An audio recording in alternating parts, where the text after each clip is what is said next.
আমাদের বর্তমানের সবচেয়ে প্রাণের দাবি হচ্ছে সিরাজগঞ্জ থেকে যে এক্সপ্রেসটি কমলাপুর পর্যন্ত যেত সেই সেই এক্সপ্রেসটা অনতি বিলম্বে এটা চালু করতে হবে।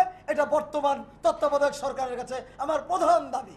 এটা আগামী 7 দিনের মধ্যে এই ট্রেন চালু করতে হবে।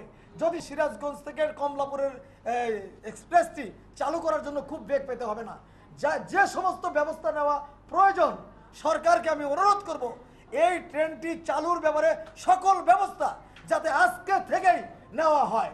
এই ব্যাপারে আমি যে বর্তমানের সরকারের যে রেলের ডিজি আছেন সেই ডিজির কাছে আমি আবেদন করছি।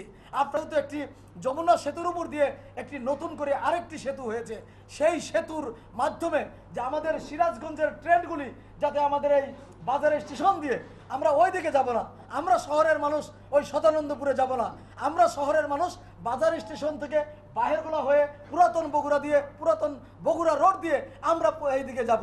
আপনার বগুড়া বলেন, দিনাজপুর বলেন, রংপুর বলেন, আমরা এখান দিয়ে যাব। আমাদের